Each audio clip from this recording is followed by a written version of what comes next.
And we are live. Welcome back to Takes by Fans. We got a great show for you today. As always, we are live every single day at noon Eastern. If you want to watch live, head over to twitch.tv/takesbyfans. If you want to watch but not live, head over to our YouTube channel, Takes by Fans. We post all of our shows and clips of the show there on a daily basis.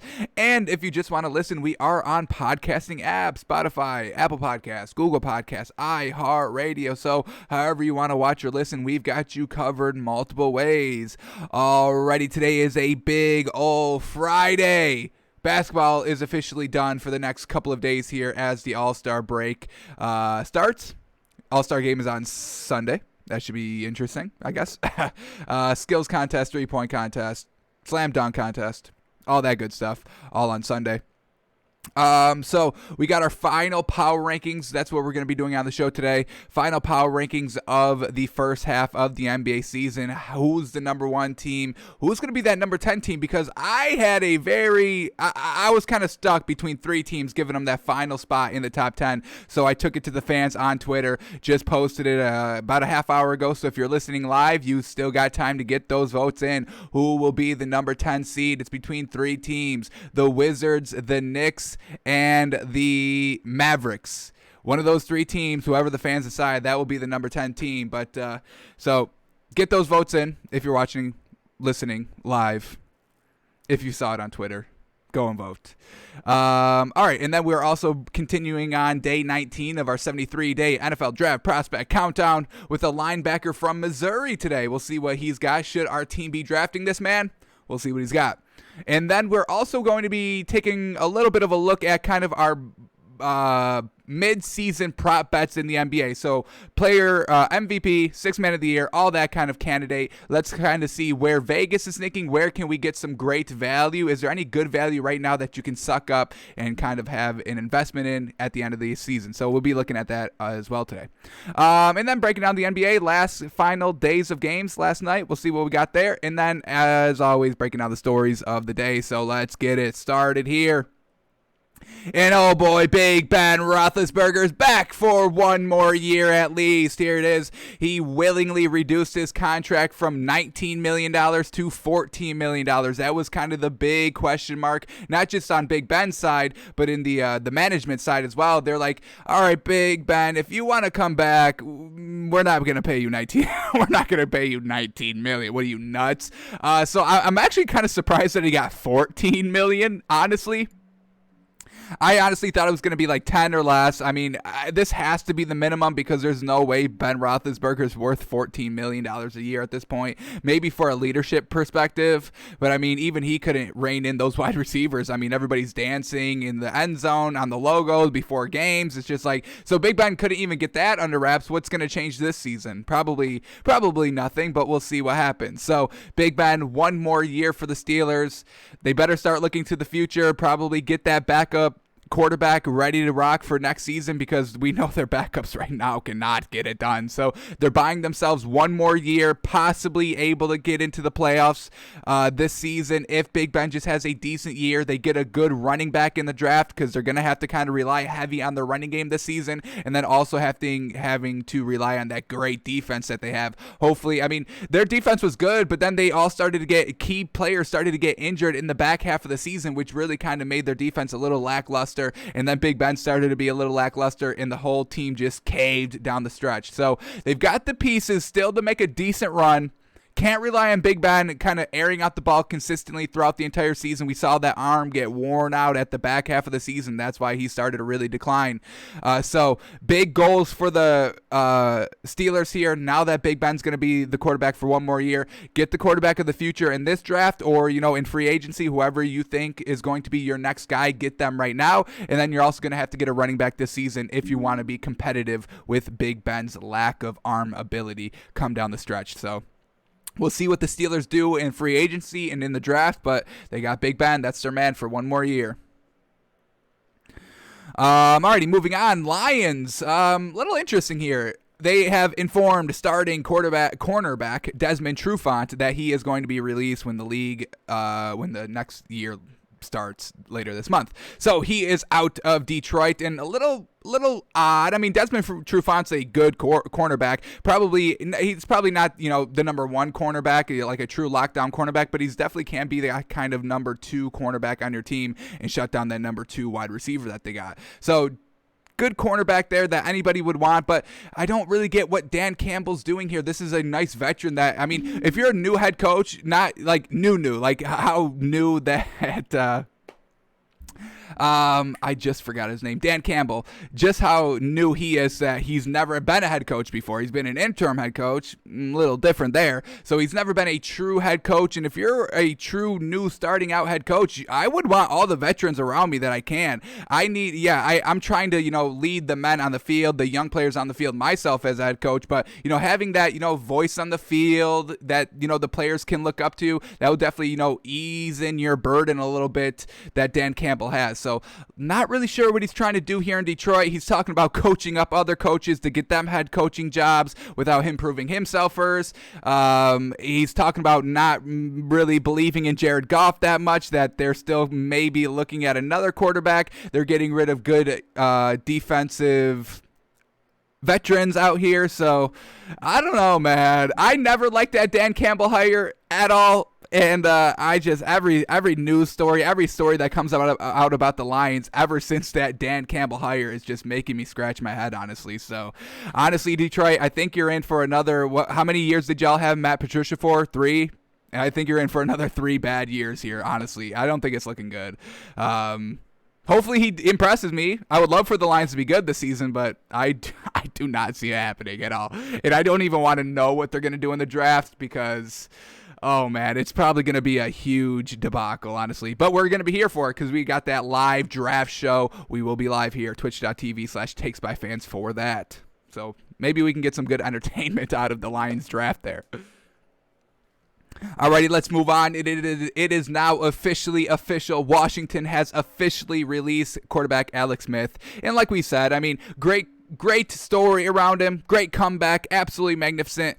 Just don't know if the talent is there, if the ability is there, if the skills are there anymore. Unfortunately, Alex Smith doesn't have, the je ne sais quoi that Big Ben has. He hasn't been with one team for his entire career and has won Super Bowls for that same team. So Alex Smith, I mean, nobody owes him anything. Nobody's going to do him any favors like they're doing with Big Ben Roethlisberger over there in Pittsburgh. So his back's up against the wall. We got, Russell Wilson saying he wants to trade. We got Deshaun Watson saying he wants to trade. Do you think anybody's going to take Alex Smith while those two quarterbacks are still kind of in the potential quarterback market? So we'll see where Alex Smith goes. If he goes anywhere, I'm assuming it's going to be a backup role, which is fine. I mean, I think I don't know. Maybe he does. I don't think he does want to be a backup, but I mean, if he's a backup, that's fine. He's definitely he would probably be the best backup there is. Maybe go to Dallas because we just saw Andy Dalton couldn't make it as a backup. Truly floundered there, and I'm super disappointed in him for that. But maybe go to Dallas, Dak Prescott, maybe he holds out for a contract or maybe he gets re-injured again, who knows? So Alex Smith as a backup definitely is the best place for him right now in his career. Just don't know if anybody's going to take a shot on him at the starting quarterback. And especially like we said, decent quarterback draft class, Russell Wilson, Deshaun Watson. I mean, kind of once in a generation players over there, Russell Wilson and Deshaun Watson. So nobody's going to take Alex Smith over those two. And until those two are solidified in their own teams or in new teams, Alex Smith is not going to get signed anywhere. Alrighty. All right, let's move on to now this. I don't get this, folks. 49ers are very interested in quarterback Trey Lance, and this is why we do our draft prospect of the day, folks, because we already looked at Trey Lance, so we know about this man. We did a breakdown on him, and, he's got a decent arm. 55 yards, I think, is what we clocked his max at. And he also plays, in not a great conference. He's only played one season. So not really sure why the 49ers are, quote, very interested in quarterback Trey Lance. We did see him kind of run the ball as the quarterback a lot, and we didn't like it because he didn't really slide too much. He took that extra hit, and then he would like run up the middle, and that's going to be dangerous in the NFL. The only quarterback that can truly just run up the middle, like we say, is Lamar Jackson, because he will outrun anybody, and it's no problem. But nobody's as fast as Lamar Jackson is in this league, and Trey Lance is definitely not as fast as Lamar Jackson. But the big knock on Jimmy Garoppolo was that he couldn't stay healthy. So why are you going to get a running quarterback who doesn't slide, that's, wants to smoke when it comes to, trying to take down the defenders and getting those extra yards? So why are the 49ers interested in Trey Lance when you got Jimmy Garoppolo, who's kind of an already established well passer in this league? His one knock is he can't stay healthy. Trey Lance, he looks like he's probably going to have a lot of injuries in his career if he doesn't switch up his play style. So not really sure about this. And Jimmy Garoppolo is proven, folks. Do I have him up? I thought I had him up. Did I not have him up? I did not, unfortunately. Let's get him up real quick. Because Jimmy Garoppolo, yes, he's only played like one full season, and that is definitely not good. But, he did good that one season that got him to the Super Bowl. 16 games played. 69% completion percentage, and that was before, the inflated completion percentage by this season. Everybody's throwing at least like 65, which is honestly crazy. So 2020 has been a really big increase in completion percentage, and Jimmy Garoppolo was doing 69 before it was cool, before it was popular this season, before Josh Allen got into the freaking 69% completion percentage mix. And then he also threw for 4,000 yards. Now, there was a little bit of high interceptions, 27 touchdowns, 13 interceptions, so 2-1, which is good, but, having, double-digit interceptions is not that great. But, these stats are good if you can stay healthy, and you're interested in a quarterback that's going to take off and run every play and absorb the hit and not get out of bounds and not slide and run up the middle. Jimmy Garoppolo got injured because he tried to juke to stay inbounds. Come on. I don't know, man. I don't think this is the right move. I'm not a big Trey Lance fan in general. I just don't think this is it. I truly don't think this is it for the 49ers. So we'll see if they actually draft him. If these rumors are true, once again, they're just rumors. But hey, I'll talk about it. I got no problem with that. Alrighty, moving on. And then the last NFL story of today, we got Justin Jeffries. His highlight package here from the season, all of his touchdowns, rookie wide receiver for the Minnesota Vikings. So let's see what this man's got. Truly kind of went a little under the radar. I think he was kind of second in voting for Offensive Rookie of the Year. But still, really couldn't make anything with it because he was, with the Vikings and Kirk Cousins. He had Adam Thielen and Justin Jeffries, and he was great and still couldn't really do anything great because we know Mike Zimmer was like, hey, this defense is the worst thing I've ever seen, calling out his defense at the end of the season. So, but let's see what Justin Jeffries has going into his second season now. Let's see what he did his rookie season. So here it is, all of his touchdowns from his rookie season. First play, Kirk Cousins dropping back, and he's wide open, folks. That's clean 3 yards of separation on the Titans defense. And then, he just, hey, you can't bring me down. What are you going to try? Tackle me? I'm too good. I'm going to go around you. And that's just easy right there, folks. Yes, sir. Alrighty, in the red zone now, Justin Jeffries coming over the middle, stays on his feet, and then look at that wherewithal, the reach across the goal line like that, being brought down. Woo! Able to not be officially down, rolling on the defender, reaching the ball across the goal line, and that's a touchdown, baby. Yes, sir.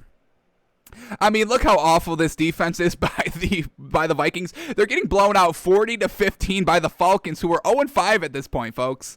Oh boy, this defense giving 40 points up against that Falcons team. Not great.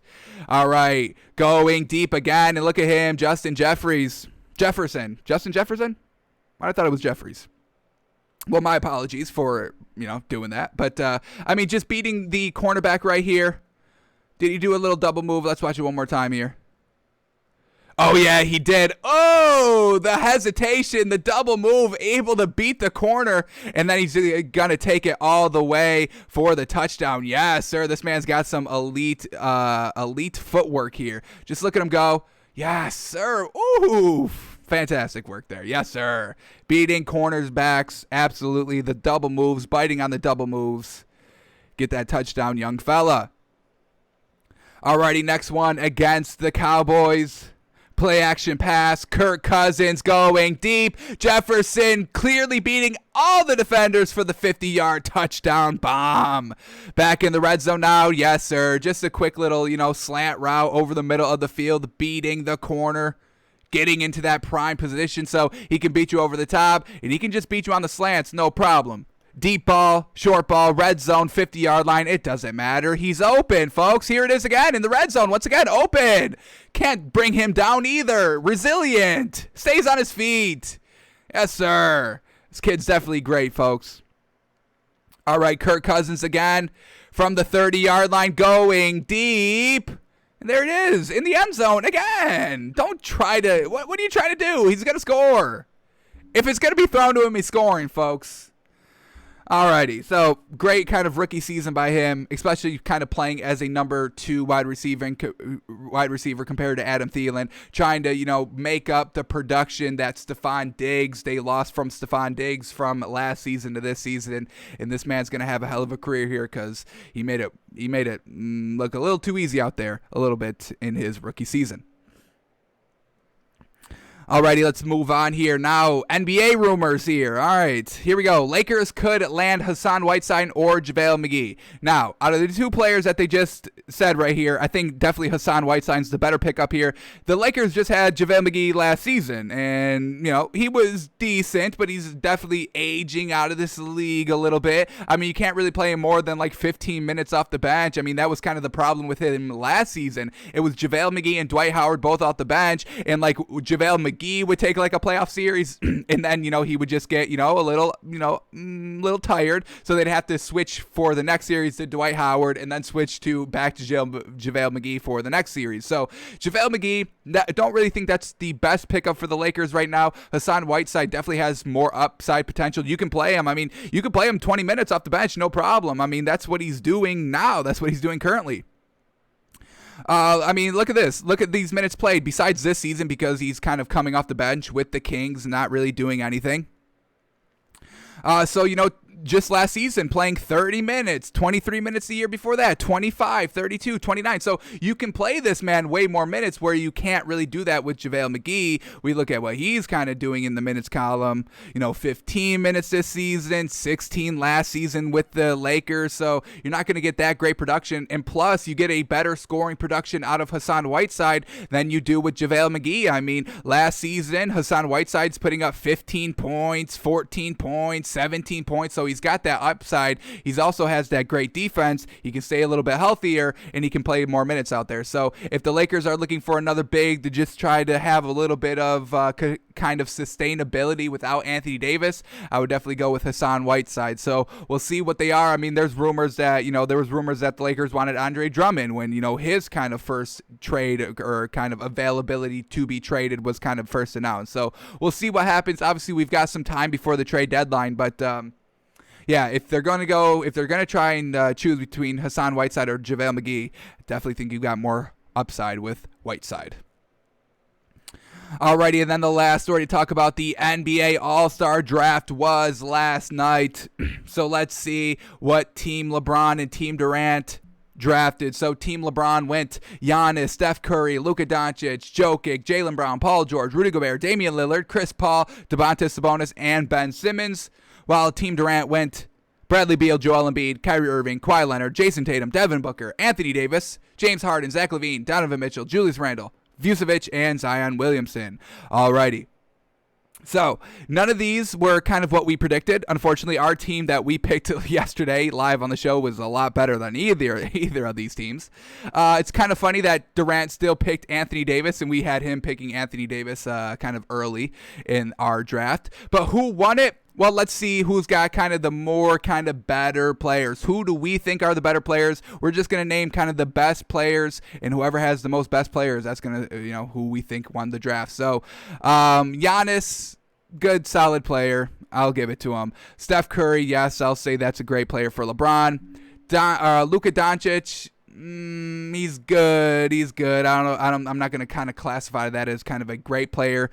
Jokic, you got to give him Jokic as a great player. Jaylen Brown, meh, kind of second tier. Paul George, once again, second tier, not always clutch. Rudy Gobert, if he could guard the perimeter, I would have given LeBron James another point there. Damian Lillard, yes, sir. That's a point all day. That should be 2 points, 3 points even. Damian Lillard, absolutely magnificent. That is probably the best pickup ever. Chris Paul, I got to give him a point for that one. What he's doing this season is absolutely fantastic. Domantas Sabonis, not really. That doesn't really elevate the play around him. And then Ben Simmons, fantastic defender. So I would say 6 total great points by LeBron James. Now let's go to Kevin Durant now. Bradley Beal, once again, don't think I'm going to give him a point for that. Don't really love his leadership and kind of elevating the play around him. Doesn't really happen that much.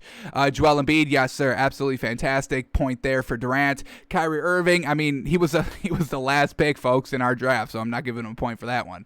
Kawhi Leonard, too much load management. I don't like that, so that's not a point for Durant. Jason Tatum, close. He's been floundering a little bit this kind of back half or the last kind of week here, but I'll give Durant a point for Jason Tatum. Definitely the best Celtics on that team, and he's the one that you have to go to night in, night out. He's got to be the 25 plus scorer, and usually he is. So I will give Durant a point for Jason Tatum. Devin Booker, once again, just kind of right on the verge of a point or not a point here. Let's say a point. He's been pretty clutch this season and consistent, so we'll definitely give Devin Booker or Team Durant a point for Devin Booker. Anthony Davis is not playing. James Harden, yes sir, absolutely a potential for the MVP. Got to give Durant a point for that. Zach LaVine, not gonna give him a point for that. Donovan Mitchell, very, very close on that point again. Really kind of floundering this kind of last week as well. The Jazz did not finish out this kind of last week very strongly. So Donovan Mitchell, we give him, I'm not going to give him a point for Donovan Mitchell. Julius Randle, no point there. Vucevic, no point there. Zion Williamson, should I give him a point? He's been really consistent this season, and he's been putting up the points and the rebounds. So let's give him a point for Zion. So is that 5-5? Giannis, Steph Curry, Jokic, Lillard, Chris Paul, Ben Simmons. So that's 6 for LeBron, 5 for Durant. So I think overall, Team LeBron's got the better squad here. Damian Lillard, Chris Paul, Ben Simmons, Jokic, and Steph Curry and Giannis Antetokounmpo. That's a squad right there. Durant, I mean, you've got Zach LaVine, Julius Randle, Vucevic. Not really sure, what you're going to really do with that. I don't really think that's going to work too well in an all-star game. But we'll see what happens here on Sunday, March 7, 8 o'clock on TNT. We'll see what happens. But I think LeBron's got the better squad here. If LeBron had James Harden, it would be instantly, hands down, the best squad there is because you got Damian Lillard and James Harden. The one thing I do like about Durant's team is that he's got Joel Embiid and James Harden. I mean, that's pretty dang good right there. That's pretty damn good. Pretty damn freaking good right there. Alrighty. Alrighty, so those are all the stories we needed to cover. Let's go into the NBA from last night. So we'll do a little overview of the games, go a little bit deeper into the stats. Like we said, we can't do our moneymaker today because there's no more games on for like the next 5 days. So we are going to kind of see what our kind of mid-season odds are for MVP, Sixth Man of the Year, all those kind of awards, Comeback Player of the Year, all that. So we'll look at that and see where the value is lying there. But let's start here with the NBA games from last night, and man, oh man, we had a moneymaker. It was our first half of the season moneymaker extravaganza. We had a 5-team parlay working, folks, and out of 5 games, we lost in total by half a point. We missed our moneymaker extravaganza, end of the first half of the season blowout, pre-All-Star game blowout, and we lose it by half a point. Unfortunately, indeed. Alrighty, but let's talk about it. Here we go. Celtics winning this game, kind of no problem. No Fred VanVleet, no Siakam. So, I mean, no win for the Raptors. They need all their pieces if they want to have a chance to win the game. But let's shout out these other Raptors players. They put up 125 points. We're still competitive. Only lost by 7 there. So, decent job by the Raptors. Unfortunately, they're not going to be in our top 10 in the power rankings in the first half of the season, unfortunately. I mean, they've shown some good strides, but then after those strides, they kind of revert back to where they are. And now they're a little banged up, a little injured. So, we still can't put them in the top 10. So little unfortunate here. Raptors definitely have kind of their work cut out for them in the back half of the season. So we'll see if they can do it. They definitely can do it. They got the coach. They got the pieces to do it. They just have to put it all together consistently for a couple weeks, couple stretches, 10 stretch of games, then go like 8-2 right off the rip after the All-Star break. We'll see what we can do with them, but did not finish out this kind of first half of the season too well. Alrighty, Wizards Clippers. This was one of our moneymaker picks. We had the Wizards plus 5.5, and they win outright. Yes, sir. We love that. Yes, sir. We thought Kawhi Leonard wasn't going to be playing for the Clippers, and Paul George was, but come game time, it kind of flipped. Kawhi Leonard was going to play. Paul George wasn't going to play. So either way, we knew kind of one of the main superstars out for the Clippers wasn't going to play. That gave us great confidence in taking this Wizards team, and hey, they prove us right. Once again, we're big fans of this Wizards team. They are getting there. They do have their work cut out for them in the back half of the season after the All-Star break. But they can do it. They've proven they can do it. Now they had a decent last week here. But we'll see what they can do in the back half. But Wizards get to win 119-117 over the Clippers, and that's 1-for-1 in our moneymaker so far from last night. Alrighty, Knicks beat the Pistons 114-104. Very well done for the Knicks, winning their last game before the All-Star break. Once again, they do have their kind of work cut out for them in the back half of the season. They need to be a little bit more consistent in the starting rotation and on the bench as well. We'll see what they did in this game against the Pistons, but decent things could be coming from this Knicks team. We'll see how they kind of treat this All-Star break and see what they do after that in the back half of the season. Alrighty, Nuggets and Pacers here. This was one of our moneymaker picks as well. Nuggets -4, and they win by 10. We know this Pacers team doesn't have a great big, so we know Jokic can go down low all game and have success, and he kind of did that last night.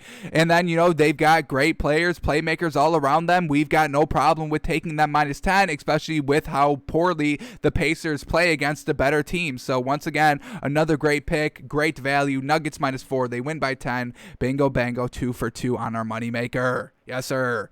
Alrighty, then we go to Bucks and the Grizzlies in another game in our moneymaker where we chose Grizzlies +6. And once again, they almost won outright. A lot of clutch buckets in the last minute, back and forth. We've got the tape on that when we break down the game a little bit further. But, Bucks win by 1. We had the Grizzlies +6. Bingo, bango. Once again, the Bucks, a little disappointing here. Close game against the Grizzlies, and I really wish the Grizzlies would have squeezed out this game because we probably could have lowered the Bucks in our power rankings a little bit lower if they would have lost this game. But, yeah, well done by the Grizzlies. Keeping it close, almost winning. Basically won. Just Drew Holiday was a little clutch last night.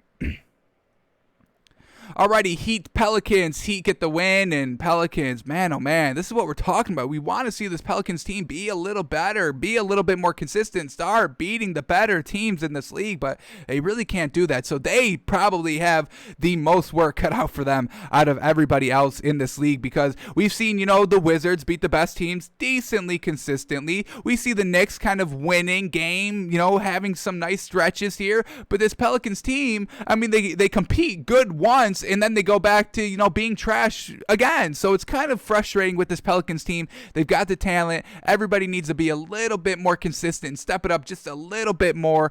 But Heat win 103-93 over the Pelicans. Want to see that team be good, but they're not, unfortunately. Alrighty, here we go. Spurs, Thunder. Spurs, unfortunately, lose by 5 here. Thunder get the win, 107-102. Good game by Shai Gilgeous-Alexander. He's back at the 30-point column after his kind of a little goose egg that he laid 2 nights ago. All right, here we go. Suns, Warriors, another game in our moneymaker, and we had the Suns -11.5.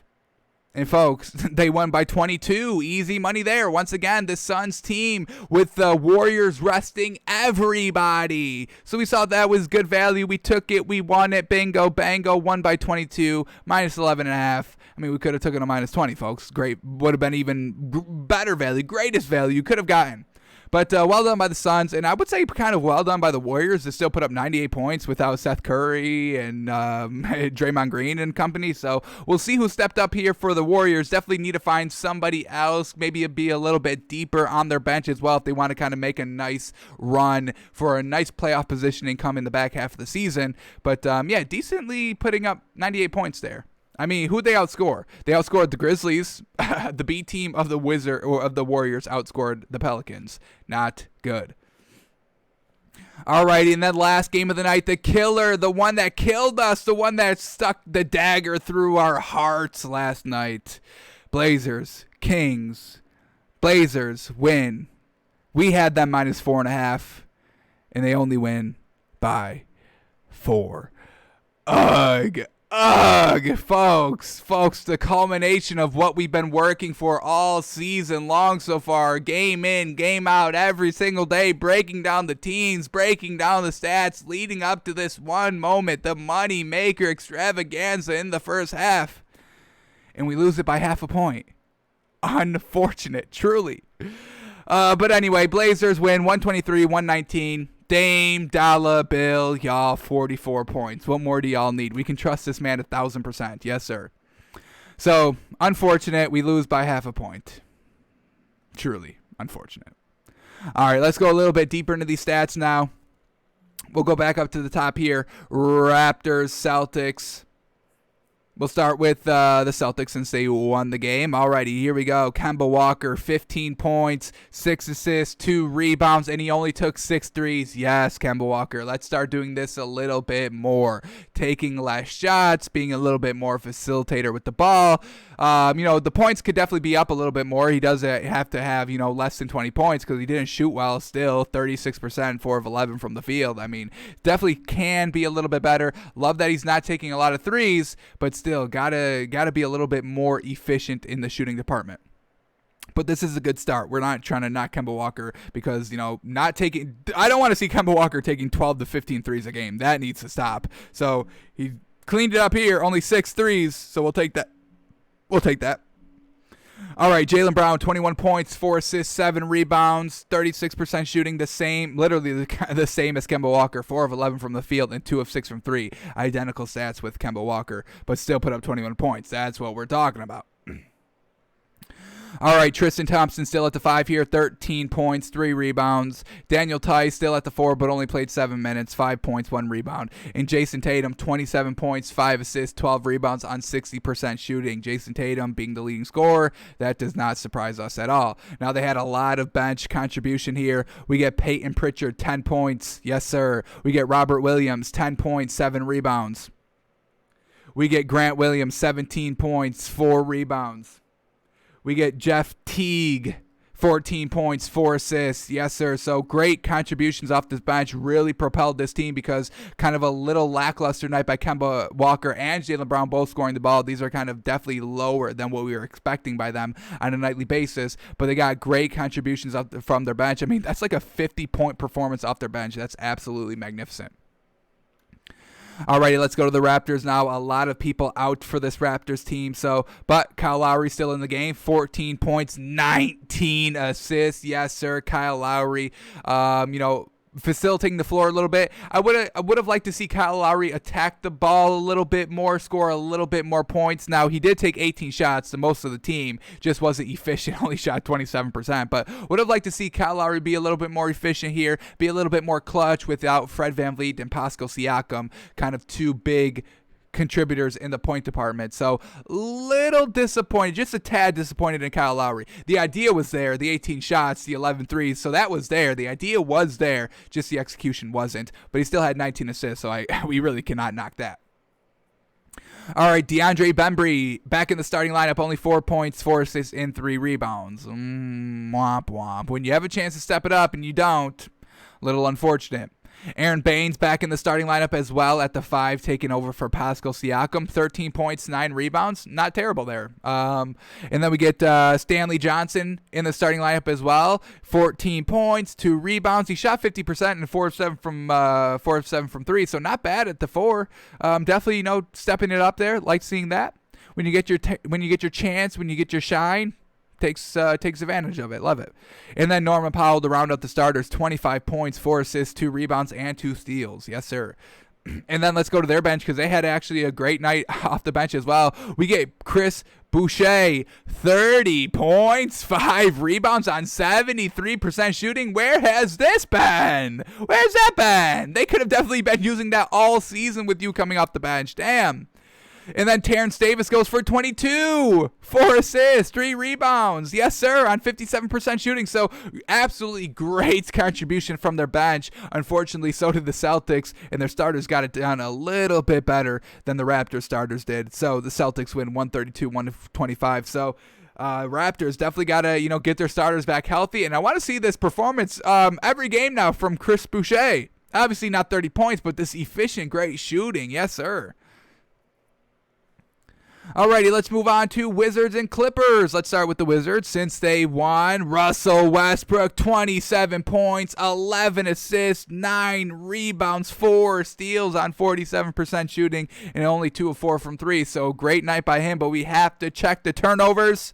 4, yeah, oh no, 1. Oh my God, he's only had 1 turnover. A magnificent game by Russell Westbrook. Woo! Yes, sir. This is what we love to see. 1 turnover. Absolutely magnificent. Truly deserved a win here. If Russell Westbrook only ever has 1 turnover, they win the game every single time. I can almost guarantee that. So, yes, sir. Russell Westbrook finally getting cleaned up. But now, unfortunately, he goes into the All-Star break, and he's probably going to be cold coming out of the other side. And hopefully the turnovers don't come back to 5, 6, 7, 8. But, all right, this is a good first step here for Russell Westbrook. Let's see if he can keep it up after the All-Star break. Damn. I wish he had like 3 games in a row right now so he can keep it up. But, damn, we get a break, unfortunately. All right, then we go to Bradley Beal, 33 points, 2 steals, 3 assists, 7 rebounds on 39% shooting. Not as good as Russell Westbrook, but still the points were there and the other contributions was there, so we'll give it to him. Moritz Wagner, 12 points, 3 rebounds. Rui Hachimura, 9 points, 3 rebounds. Garrison Matthew, 2 points, no rebounds, no assists, no nothing else. Alrighty, where is our third man? Davis Bertans, yes sir, 11 points, 4 rebounds off the bench. Robin Lopez, 10 points, 7 rebounds off the bench. And Raul Neto, 11 points off the bench as well. So overall, kind of a, do I dare say, great performance here by the totality of this Wizards team. Bradley Beal, Russell Westbrook having absolutely amazing nights. You get Moritz Wagner in double digits in the starting lineup, and then you get 3 players in double digits off the bench. Raul Neto, Robin Lopez, Davis Bertans, all putting up 10-plus points there. So kind of very well done here. Yeah, I'll say very well done here by the Wizards. What a closeout game here of the first half of the season. Absolutely magnificent. Damn, we should, like we said at the top of the show, the 10th seed is up for grabs right now between the Knicks, the Wizards, and the Mavericks. If there's a tie, this performance here by the Wizards is absolutely astounding. This might have won them the tiebreaker, honestly, in our top 10 power rankings. We'll see what the voting is coming down to when we get to that segment, but this is a great performance here by the Wizards. Alrighty, let's go to the Clippers now. As we said, no Paul George. Unfortunately, kind of a late scratch here for them. So Kawhi Leonard has to step it up and be the man. 22 points, 3 assists, 5 rebounds on 50% shooting. Really not stepping it up there. Kind of a very light night with Kawhi Leonard of what we're usually expected by him. Even without Paul George playing, and even with him playing, this is a lackluster night by Kawhi Leonard. So unfortunately, he couldn't step it up. Serge Ibaka, no points, 5 rebounds. Patrick Beverley, 17 points, 3 rebounds. Reggie Jackson, 12 points, 4 rebounds. And then Nicholas Batum, 9 points, 5 assists, 4 rebounds. So really nothing spectacular in the starting lineup. Now, they did have a decent bench night because everybody that played off the bench was in double-digit scorings. Kind of because they played a lot of minutes, but, hey, they still put up the points, so let's give it to them. Terrence Mann, 14 points, 3 assists, 5 rebounds. Lou Williams, 16 points, 3 assists, 2 rebounds. Zubac, 13 points, 13 rebounds. Luke Kennard, 14 points, 4 assists, 4 rebounds. So really everybody on the bench had a great night. Everybody in the starting lineup had a decent night, little maybe lackluster by the superstars of this team, and Serge Ibaka putting up no points. It's a little unfortunate, and he brings kind of stretching the floor to your team. So if he's not hitting the threes, if he's not putting up any points, he's not doing that, making it a little bit easier to defend the Clippers team in general. So unfortunate loss here by the Clippers, tough, close loss, but Kawhi Leonard not stepping up and going for 30. I mean, you could put the blame on him. Everybody else kind of did their job of what they're used to here. Just truly unfortunate. Paul George couldn't play. Marcus Morris couldn't play. Kawhi Leonard doesn't step up, and they lose the game. But very, very well done to the Wizards. Don't want to take anything away from them because this was a great game by them. Alrighty, moving on to Knicks and the Pistons, and love that the Knicks closed out the last game of the first half of the season before this break with a win. That shows me that's huge, that nobody's taking any time off. Nobody's looking forward to that vacation, that 5-day break. They all want to get better, want to stay in that kind of playoff hunt of where they are, because they're in kind of great positioning right now in the final NBA standings of the first half. I mean, they're at the 5th seed in the West. I mean, that's exactly kind of where you want to be. You definitely don't want to be 7 or 8 because you do not want to face the 76ers or the Nets the first round. But if you can face the Bucks or the Celtics first round, absolutely. That's your best matchup. That's your best bet. So Knicks are in the perfect position right now.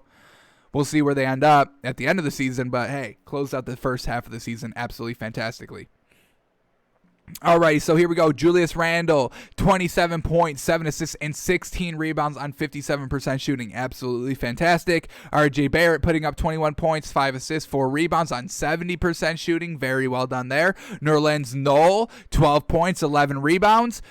Elfrid Payton, 20 points, 4 steals, 4 assists, 6 rebounds on 50% shooting. And then Reggie Bullock, 12 points, 2 assists, and 4 rebounds. So the starters all had a great night here. Holy moly. Now, they did get a little lackluster performance off their bench.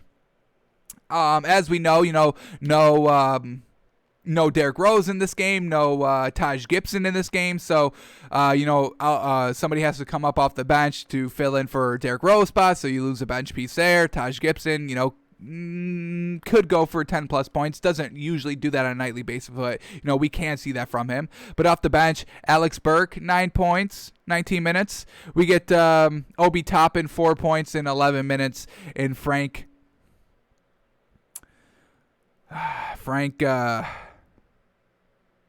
can't even freaking read the name. This website's kind of glitching today. But Frank off the bench, 9 points in 12 minutes. And Emmanuel Quickly, no points, 0-4 from the field. Not great there.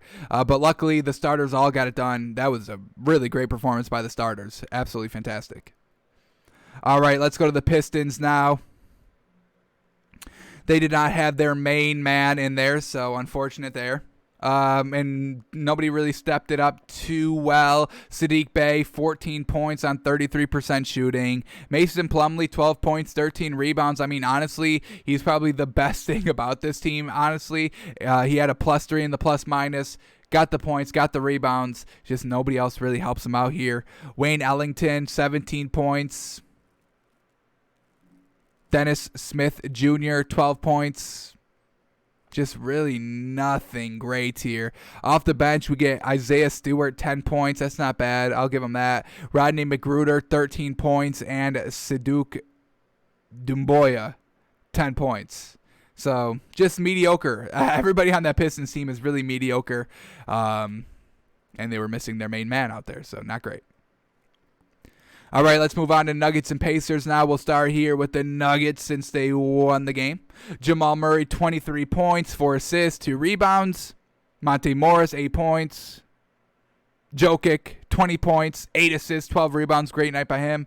And Michael Porter Jr., 24 points, 11 rebounds. He is flourishing at the floor still. Yes, sir. And then Will Barton to round out the starters, 16 points and 6 rebounds. Pretty good game by all the starters here. Definitely very good. Off the bench, didn't really get too much great contribution here. What do we get here? Vlatko Konkar, 7 points. PJ Dozier, 5 points, 8 assists. So bench didn't really step it up, but everybody else on their starters, their main three, Murray, Jokic, Michael Porter Jr., all getting it done for the starters, and they help push past this Pacers team. Sabonis, triple-double, 10-10-10, 10 points, 10 assists, 10 rebounds, but he shot 33%. He needs to be kind of their primary scorer here. He's got to be the one to drop 25 points a game, plus points a game. That's what he needs to do. He's been kind of floundering in the points department for these last kind of maybe 2 weeks that we've been seeing. And that's kind of why the Pacers are losing the team, because they don't have that other player to step up and kind of score the ball good besides Sabonis. Now, Doug McDermott had a pretty good night, 20 points, 4 rebounds. Miles Turner put up 22 points and 12 rebounds. That's really great. Justin Holiday, 16 points, 2 steals, 2 assists. Malcolm Brogdon, 10 points and 6 assists, but he shot 28%. Once again, not any great shooters on this team besides kind of McDermott had a good night. Sabonis needs to be that man as well. Off the bench, they get TJ McConnell with 10 points and Edmund Sudmer with 8 points as well. So they just need Sabonis to be the man, be the dog, go and get the 35, go and get the 25 every single game, because that's what your team needs, points. Now, yes, the triple-doubles are all great, the 10 assists, the 10 rebounds, yes, that's all great too, but you need to also be a little bit more aggressive. Shooting 33% as kind of the main person here is not going to get it done consistently, and that's what we know about the Pacers. They don't do anything consistently, and they definitely don't beat the good teams consistently.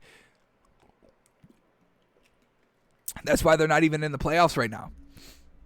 What's their official standing? 10th seed. 10th seed, half a game out from the 8th seed. So the East is a little bit of lighter than what the West is, but still, I mean, this Pacers team, even if they get to the playoffs, it's not going to be good. They are first-round exit for sure, for sure. Alrighty, let's go to the Grizzlies and the Bucks now. We got to start here with the tape, so here we go. Final 13 seconds of the game. Grizzlies, 1 timeout. Bucks, no timeouts. Bucks up 110-109, and the Grizzlies have the ball. So here we go. 13 seconds left. John Morant goes driving, and he makes the layup. Now Bucks don't have no timeout, so they push the ball, and Holiday goes in a little bit of a fadeaway jumper for the win, and it goes down. Cash money. So we had a clutch shot by the man. Oh my goodness, I literally just forgot John Morant. And then we have the other clutchness by Holiday. Truly unfortunate here by the Grizzlies that the Bucks were finally clutch. And it's kind of funny that the clutchest player on this Bucks team is not Giannis, it's not Brook Lopez, it's not Chris Middleton, it's not Dante DiVincenzo, it's not Pat Connaughton, it's not Bobby Portis, it's Drew Holiday off the bench being clutch. Finally, the clutch gene has returned to this Bucks lineup because they were definitely missing it, truly. So let's start here with the Bucks. Giannis, 26 points, 8 assists, 11 rebounds on 52% shooting. Only took 1 3 and hit it. That's what we're talking about. But once again, the lackluster free throws. 55% free throw shooting. Get it up, please. 5 of 9. I mean, if you hit those other 4 free throws, I mean, we're not even talking about you having to be clutch.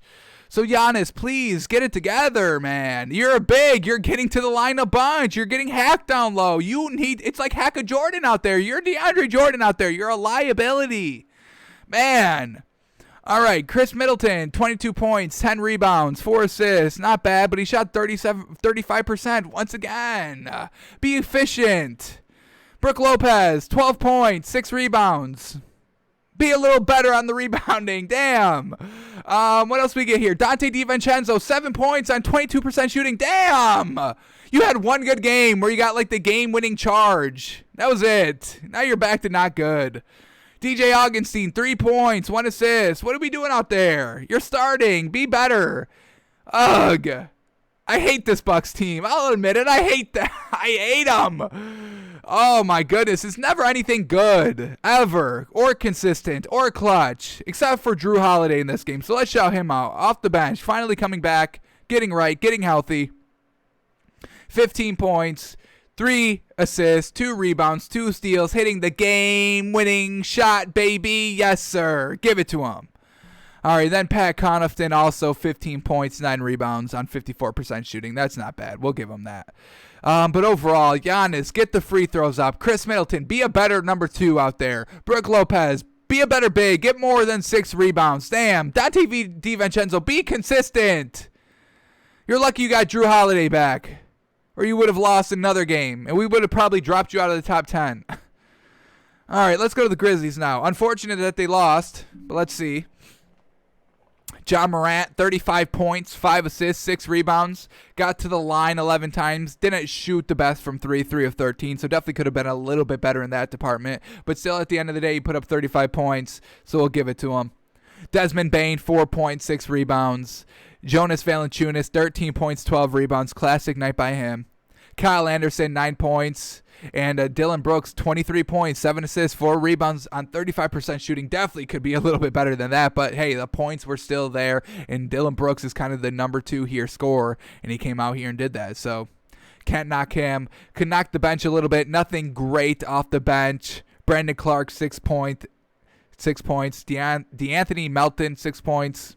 Justice Winslow, 6 points. Tyus Jones, 9 points. So nothing great off the bench. No clutchness off the bench. They didn't have Drew Holiday.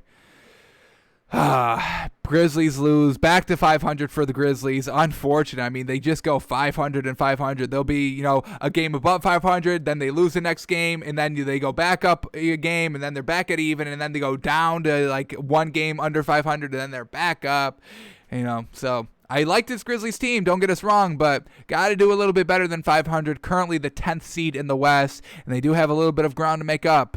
2 games out of that 8th seed, so we'll see what they can do in the back half of the season. So far, a decent first half of the first season.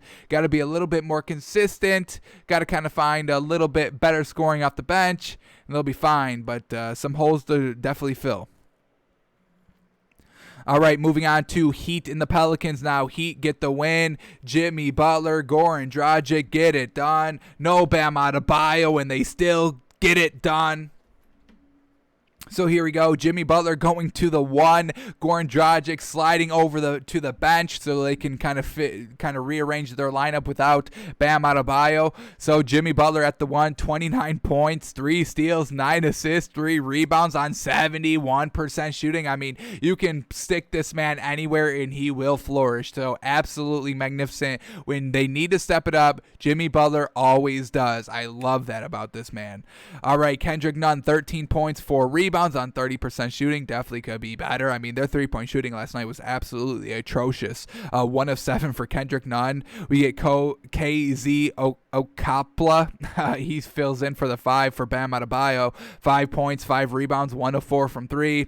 Kelly Olynyk, 18 points, 10 rebounds, 7 assists. I mean, he kind of stepped it up as well. I'll give it this man. 4 of 5 from the 3 and 7 of 8 from the field. Yes, sir. Kelly Olynyk finally stepping it up a little bit more. Could kind of play the true big down there. No, since no Bam Adebayo. So Kelly Olynyk having a great game. Duncan Robinson back to really not doing anything. 5 points, 4 assists, and 5 rebounds. That's good. But only taking 4 shots and 5 points. Really not going to get it done. Luckily, they got Goran Dragic back off the bench here. 13 points, 3 assists, 2 rebounds.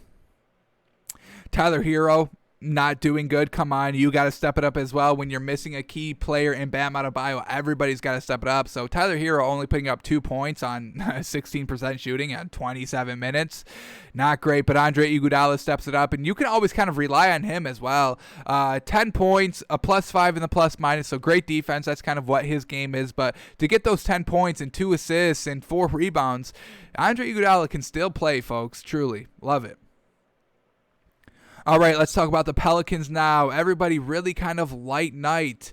No Zion Williamson for the Pelicans, and nobody really steps up here. So a little bit of a shift. Josh Hart gets the nod in the starting lineup, and Brandon Ingram goes to the 4 to kind of make up for Zion's absence. So Lonzo Ball, 10 points, 1 assist, 4 rebounds on 25% shooting. He doesn't step it up. Eric Bledsoe, 9 points, 5 assists, 3 rebounds. He only took 6 shots, but shot 33%. Not a step up there. Steven Adams, 15 points, 5 rebounds. Not bad. He's doing everything he really can. Brandon Ingram, 17 points, 9 assists, 5 rebounds on 50% shooting. I mean, we're used to him scoring, 22 to 25 plus points here. So he didn't even get to his normal production, so he couldn't even step it up to kind of carry the load of Zion Williamson not being out. Josh Hart, 12 points, 8 rebounds on 33% shooting, 1 of 7 from 3. He doesn't step up. Off the bench, Nickeil Alexander-Walker, 13 points, 4 assists, 3 rebounds on, once again, just 28% shooting. So, the 13 points off the bench is good, but that poor efficiency is not great. And then what else do we get here? Kiara Lewis Jr., 11 points. And we get Jackson Hayes for 20 minutes, 6 points and 8 rebounds, so not bad by him. Would have liked to see him be a little bit more just to kind of get his name out there, because I am a big fan of Jackson Hayes and really wish he would get solid rotation minutes here. So I really wanted him to really step it up here. He had 20 solid minutes off the bench. Really wish he just did a little bit more. It's not bad, 6 points and 8 rebounds on 60% shooting. It's not terrible, especially with the 4 offensive rebounds, but still, I wanted him to to go above and beyond, exceed everybody's expectations, be the leading scorer. It would have been obtainable for Jackson Hayes to be the leading scorer of the squad. 17, you could 17, that was the leading scorer by Brandon Ingram here this game. So Jackson Hayes, want to see this man be a little bit more useful here in kind of the starting rotation and kind of the flow of the offense. But nobody steps it up in place of Zion Williamson. Not a great sign of a good team overall there. Alrighty, moving on to Spurs and the Thunder. We'll start here with the Spurs since they won. Shai Gilgeous-Alexander, 33 points, 8 assists, 3 rebounds. Luguentz Dort, 15 points. Not terrible. Darius Bazley, 11 points. Isaiah Roby, 12 points. So starters, everybody's scoring 10 points besides Theo Melendon with 7, but he had 5 assists and 7 rebounds, so not terrible. Off the bench, we get Kenrich Williams, 9 points, 4 rebounds. Mike Muscala, 18 points, 7 rebounds. Great night by him. Able to just edge out the Spurs narrowly, so let's see what went wrong for them. DeMar DeRozan, 20 points, 4 assists, 6 rebounds on 38% shooting. Not great. Trey Lyles, 15 points, 10 rebounds. Great night by him. Jacob Poeltl, 2 points, 5 rebounds. Yikes. Who is he getting bodied up by? Damn. Lost to Isaiah Roby? Not great there. Lonnie Walker, 11 points, nothing else. DeJounte Murray, 14 points, 9 assists on 53% shooting. Not a bad performance by him. Patty Mills off the bench, 13 points. Keldon Johnson, 9 points. Luke Samatic, 9 points.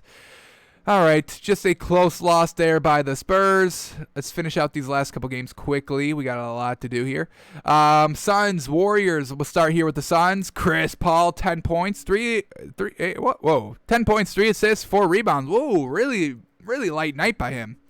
Devin Booker, 16 points, 6 assists, 5 rebounds on 30% shooting, taking 20 shots. Jeez.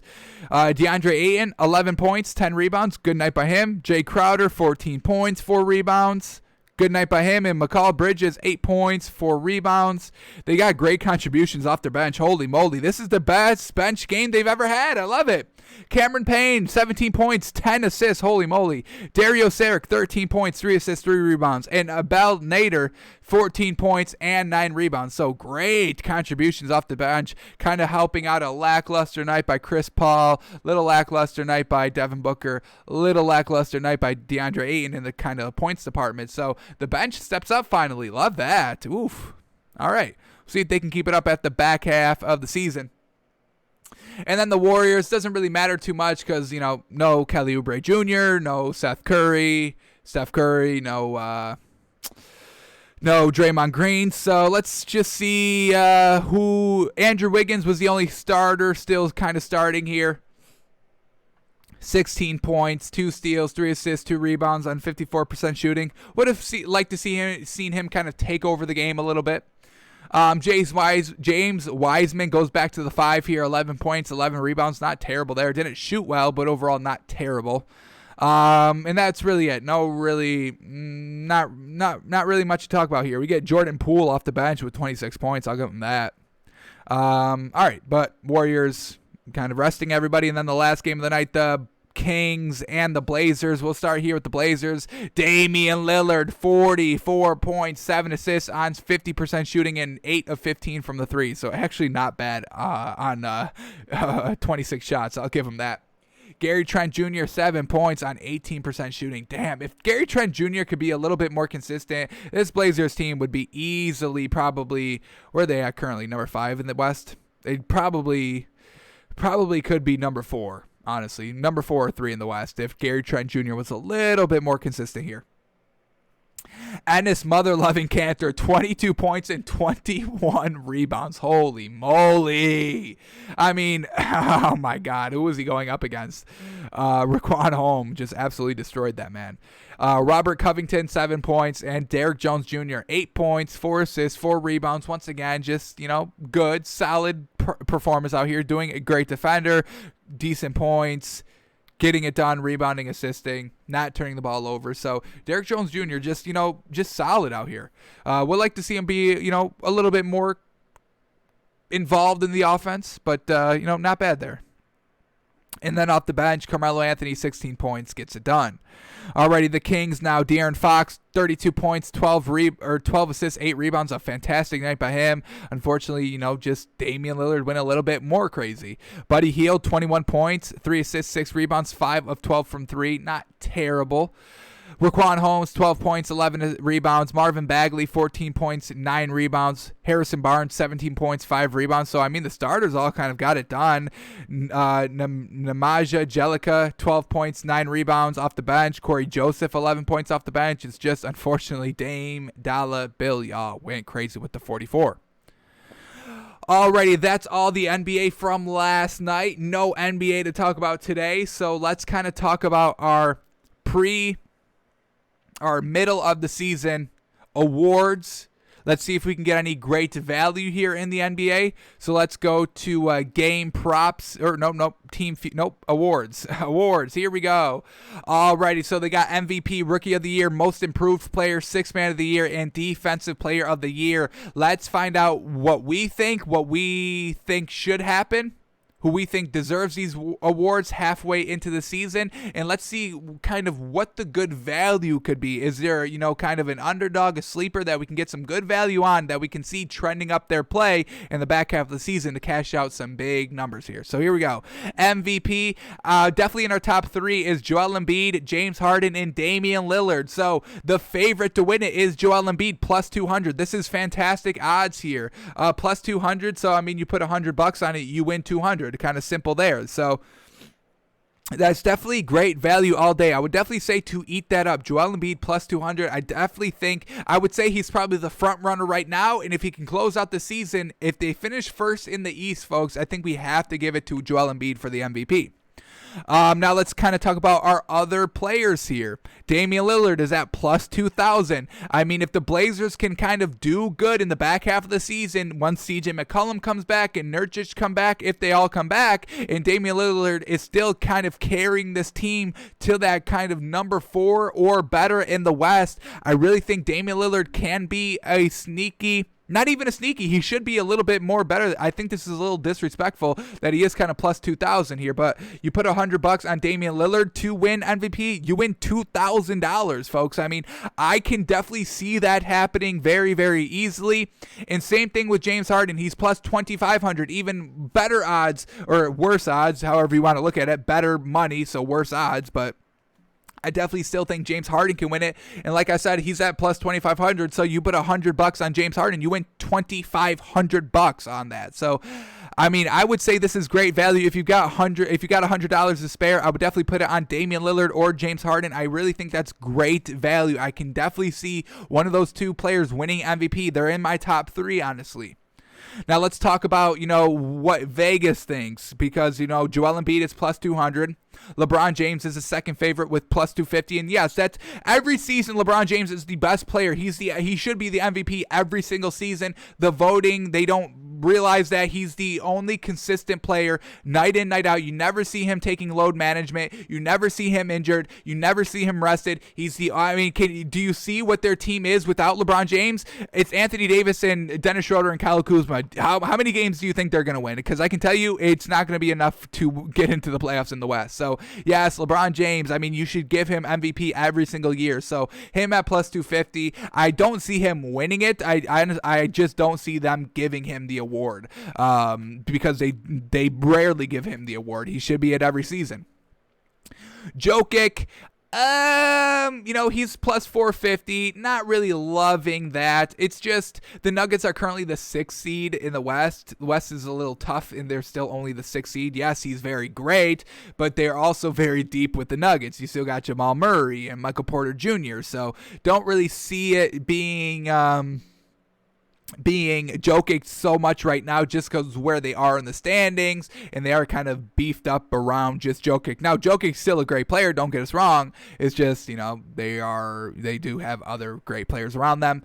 They also no, that's not the team. And then Luka Doncic is plus 1,200, the 4th best odds of the MVP. And once again, kind of the same reason why I don't have Jokic winning like Luka Doncic winning is because they're currently 8th in the West. I'm talking about Blazers with Damian Lillard without, 2 great players, CJ McCollum and Nurkic, and he's the 5th. So I'm definitely giving it to Damian Lillard over Luka Doncic.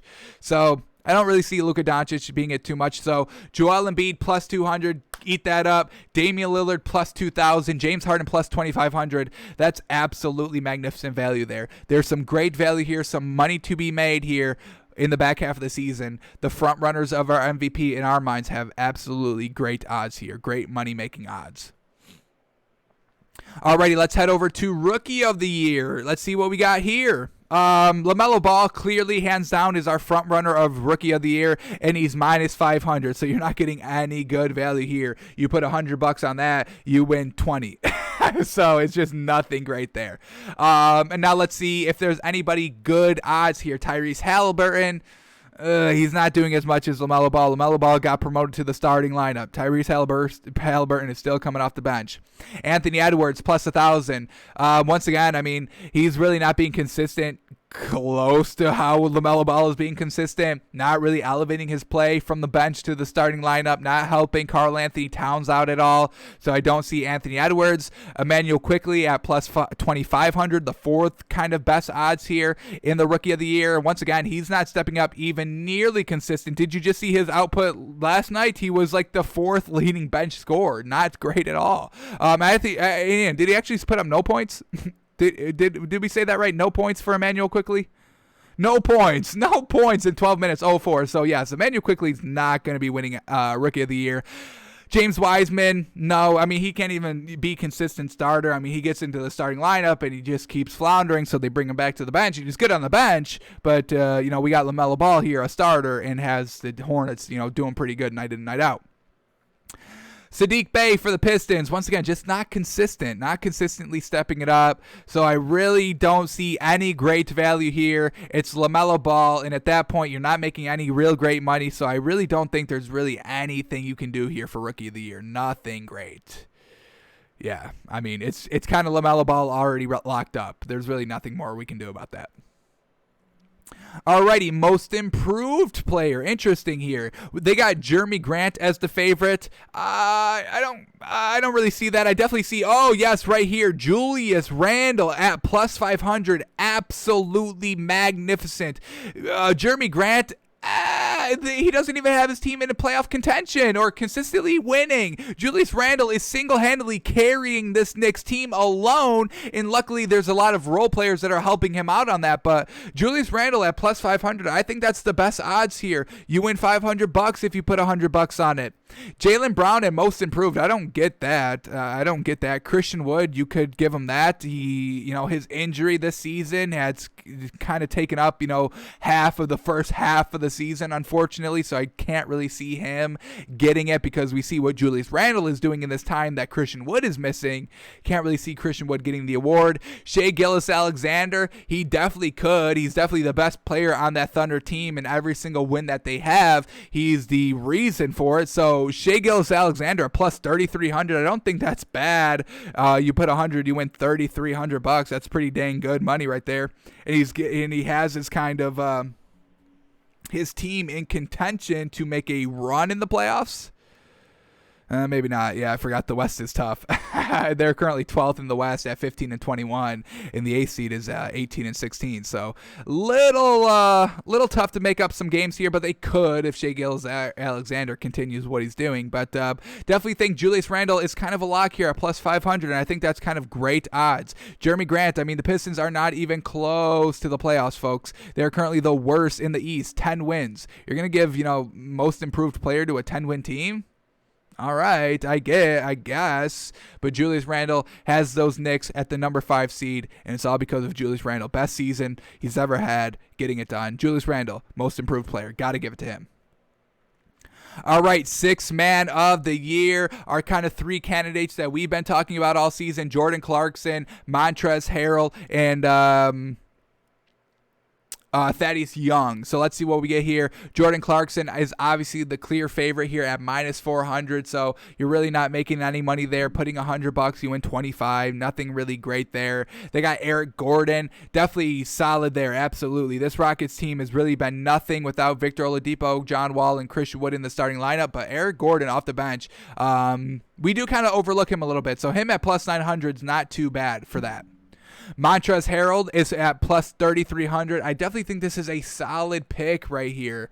We love what he's doing off the bench. Really kind of the only bench person that is consistently putting up, 10 points and like 6 or 7 plus rebounds. It's really kind of truly great what he's doing out here. Super consistent as well off the bench, not like with the Clippers last year, kind of hit and miss. And so Montrezl Harrell, that 6th man of the year, plus 3,300. I think those are decent odds. And then Thaddeus Young is at plus 5,000. So $100 wins you $5,000. I mean, once again, just kind of decent value there. The only thing with that is that the Bulls need to kind of make it into the playoffs if Thaddeus Young wants a chance. And Montrezl Harrell, I mean, the Lakers are going to be in the playoffs, no doubt, but he just needs to keep it up in the second half. So some great value here. I definitely think Montrezl Harrell at plus 3,300 is good. Jordan Clarkson seems to be the clear favorite. We'll see, but the Jazz have been kind of floundering a little bit this last week, 2 weeks of the season, losing so many games that they weren't really used to losing. So, Jordan Clarkson, if that trend of Jazz, going down in the second half of the season, Jordan Clarkson's not going to be in the 6th man of the year category anymore, and Montrezl Harrell may rise because once the Lakers get AD back, they're going to be right back on track. So, Montrezl Harrell at plus 3,300, I think is great value. I truly do. Alrighty, and then the last category here for the first half of the season in the NBA, the Defensive Player of the Year, and here it is, Rudy Gobert at minus 200. He is the clear favorite, and I don't have a problem with that, but Rudy Gobert cannot defend the perimeter. That's why they always lose against the Nuggets, because he cannot guard Jokic, because Jokic extends the floor to the three-point line, and that's where Rudy Gobert flounders a little bit. Every step he gets away from the basket, he gets a little bit worse and worse and worse and worse a little bit at the defensive end. Now, I think Ben Simmons is hands down the best defensive player there is right now, and he's at plus 225. So put $100 on it, you win $225. Not bad there. So I definitely think this is the best value here at Ben Simmons plus 225. I see him single-handedly winning Defensive Player of the Year. I mean, folks, he's helping the 76ers be the number 1 seed in the East, and if they can kind of keep out and beat out the Nets in the back half of the season, I definitely give Joel Embiid the MVP, and I give Ben Simmons Defensive Player of the Year, because all we've been hearing about the last 3 seasons is Joel Embiid and Ben Simmons cannot play together, but this season they're making it work, and it's because Joel Embiid is being the primary offensive scorer and Ben Simmons is being the primary defender for the entire squad, and it's working. They're 24-12 at the break. Yes, sir. So I really think hands down Ben Simmons should win it. This is great value. Ben Simmons plus 225. Miles Turner, no. Giannis, no. Joel Embiid, possibly, but Ben Simmons is better. And, so I really don't see anybody else here. I really don't see anybody else being that great great defender, better than Ben Simmons, that has a chance to kind of make a run. Yeah, it's got to be Ben Simmons. Ben Simmons, perfect. Yes, sir. Alrighty, so here we go. For MVP, Joel Embiid at plus 200, great value. Damian Lillard at plus 2,000, and James Harden at plus 2,500. That's how you make some money right there. Rookie of the year, it's already locked up with LaMelo Ball. You will not make any money on this. I recommend staying away from this. Most improved player, got to give it to Julius Randle, plus 500. I think those are great odds. Jeremy Grant just does not have the wins to kind of warrant the most improved player when we just got a better most improved player that's leading their team to the playoffs. You got to give it to Julius Randle there. So I think that's, once again, great value at plus 500. Sixth man of the year, Jordan Clarkson, kind of decent. He was kind of locked up until this last kind of stretch, because the Jazz currently in their last 10 games are 6-4, mediocre at best. So they've really kind of floundered here in the last week leading up until the All-Star break. So, if they continue that trend, Jordan Clarkson is not going to be in the conversation anymore. Montrezl Harrell at plus 3,300, I think, is good value. Thaddeus Young at plus 5,000 is all right value, but the Bulls definitely have work ahead of them. If Thaddeus Young wants to kind of get that crown of sixth man of the year, they need to at least be in the playoff contention, and probably a little bit better than the 8th or 7th seed if Thaddeus Young wants to get that sixth man of the year. So there is work for Thaddeus Young to be done, but I think Montrezl Harrell is better value at 3,300. And then defensive player of the year, as we said, got to go to just Ben Simmons. I really think that's the only logical person out here, especially, like we said, the Jazz floundering a little bit. Jordan Clarkson going down a little bit because of that floundering. Rudy Gobert's odds would probably go down if that floundering keeps up in the second half. So Ben Simmons, yes, sir, plus 22, plus 225. That's where the value is. Alrighty, let's move on to our NBA power rankings. Yes, sir, our final power rankings of the first half of the season. Alright, so yeah, let's just jump right into it. Here we go. Power rankings. Going into this week, we had the Bulls at 10, the Wizards at 9, the Heat at 8, the Knicks at 7, the Nuggets at 6, the Bucks at 5, the 76ers at 4, the Suns at 3, the Jazz at 2, and the Nets the number 1 team. Will all those teams stay where they are? Anybody moving up? Anybody moving out? We're moving the Bulls out of the top 10. Just not a great week by them. Their one win was against the Pelicans, but then they lost against the Suns and the Nuggets. And, the Suns and the Nuggets are clearly better teams than this Bulls team, but we do want to see the Bulls start to win these games. We put the Bulls in the top 10 because they were starting to make strides. They were at least being competitive against the better teams, but now we need to see them start to take the next step. And we have some other teams on here that are kind of slowly taking that next step of now beating the better teams, not consistently, but here and there making that small step that we want to see. So we are officially taking the Bulls out of the top 10, and we are also taking possibly the Knicks or the Wizards out of the top 10. We got to check our live vote to see where that is at. And then is that it? That is it. So the Bulls are definitely out, and the Knicks or the Wizards, one of those teams will be out of the top 10. So here we go. We got a new number 10 team in the league, and this is what we got to go to the vote for, folks. We put this on our Twitter page earlier today. We'll see where the voting is. Wherever the voting lies, we will stick to it. If there's a tiebreaker, we will break the tie. But the 3 teams that we had battling for that last seed open, that 10th seed, were the Knicks, the Wizards, and the Mavericks. The Knicks in the last week have went 3-1. They beat the Pacers and the Pistons twice. Decent wins there against the Pacers. Pistons, good, easy wins, but still, we're not going to knock you for doing what you're supposed to do. And then they did lose to the Spurs, who are clearly a better team than them. So we definitely want to see the Knicks start to win those games. That was our one knock on the Bulls. So that's why, Knicks are potentially in that 10th seed. Wizards, what they've done in the last week, they beat the Timberwolves and the Clippers, but then also lost to the Celtics and the Grizzlies. So the Clippers, great win just from last night. T-Wolves, not that great of a win, but that Celtics and Grizzlies loss, once again, another reason why we might be taking them out of the top 10 right there. Got to see you starting to beat the better teams a little bit more consistently. And the Celtics and Grizzlies are kind of, right under, what separates, the good and the bad teams are right on that line. So definitely wanted to see them at least beat one of those two teams. Unfortunately, they lost against both. And then the Mavericks, they've been really getting it back on track here this last kind of 2 weeks. They're like 8-2 in their last 10. And this week they went and beat the Nets, the Magic, and the Thunder. So really great wins for this Mavs team, but are we buying it? Let's see what the fans say. So the number 10 team is going to be... Oh, look at this. 3 votes.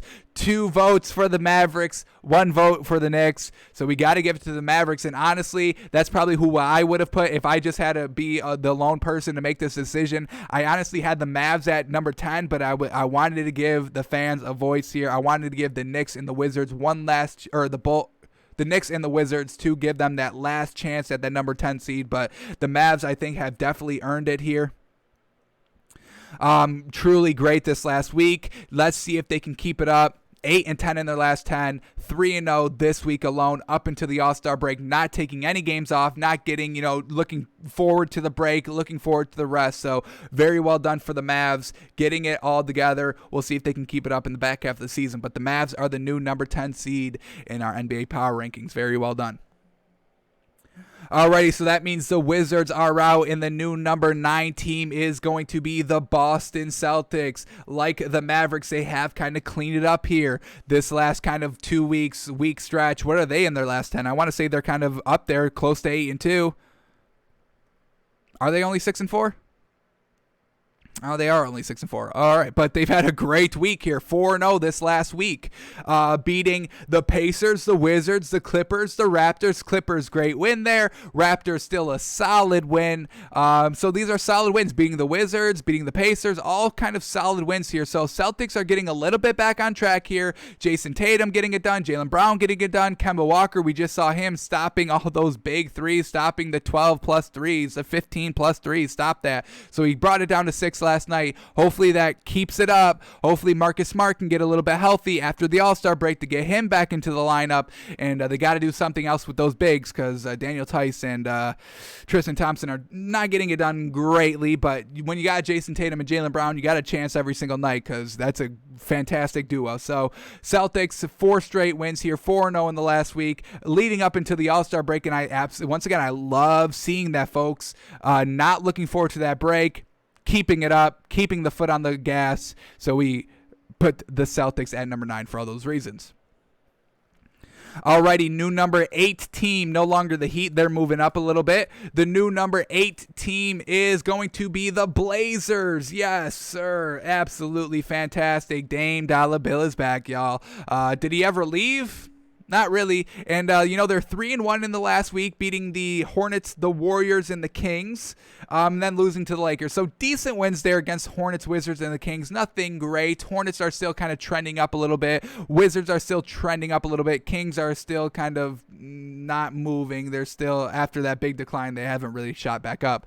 And that close loss against the Lakers, not great, but, Damian Lillard still being clutch, and like what we've been saying, no Nurkic, no McCollum, and he's still able to put up 44 and be the guy consistently, offensively, defensively. It's really just Damian Lillard being absolutely fantastic and everybody else just being a little meh. I mean, Gary Trent Jr. is not really consistent. Carmelo off the bench is decently consistent, and, he's just making it work. He's got them the 5th seed in the West, folks. That's absolutely crazy. They're better than the Nuggets, who have Murray and Jokic. Great duo there that really haven't been injured except for this kind of past 2 weeks here, where CJ McCollum and Nurkic have been out for basically the start of the season.